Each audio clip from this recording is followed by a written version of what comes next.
Father, and of the Son, and of the Holy Spirit. As you can look upon here just for a few moments, on Sunday night in Colorado, for those of us who dwell there, the sky was just astounding. This is westward and eastward as the moon rose right before dusk.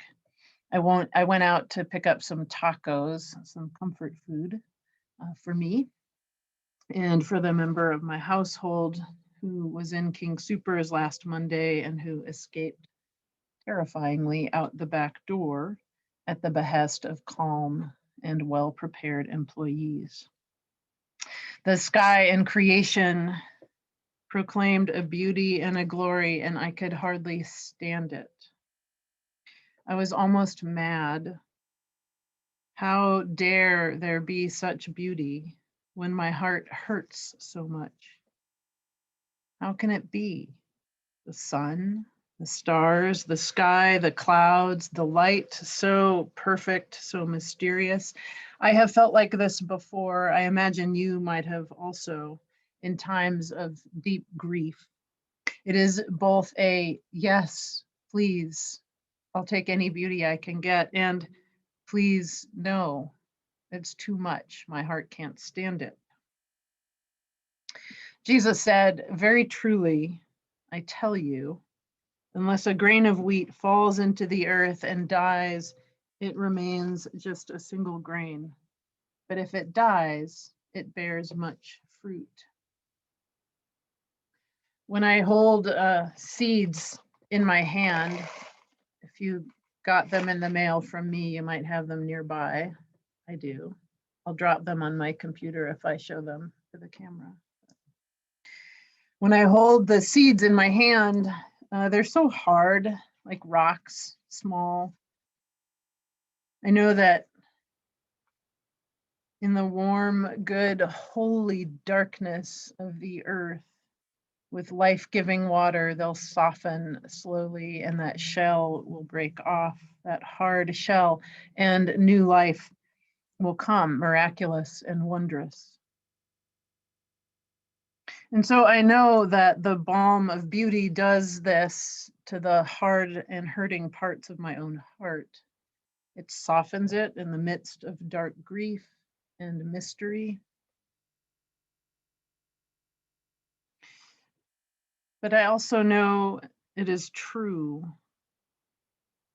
that as we in the town of Boulder are suffering, it is true that God does not hand out tragedy and treasure according to what we might need. That is a terrible God and a terrible idea. To think that tragedy and death is for our learning, or that God needed someone more than their family and friends here on earth. And so those things that cause our brokenness today, those things that cause death, a shameful instrument like a gun, or disease or an accident, those are in this way infinitely separated from our Creator. Because God continues to make beauty and to make love, because that is what life is. That is what love is. That is what bursts through the hard shell of a seed when it's softened in the holy dark place.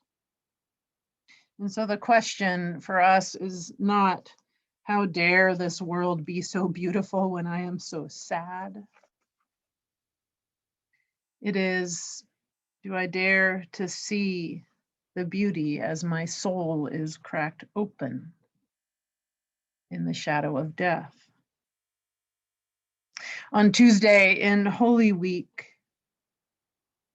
we know, I know, we imagine, I imagine that Jesus was making a list of last things. I, of course, imagine him to be a multitasker like I am.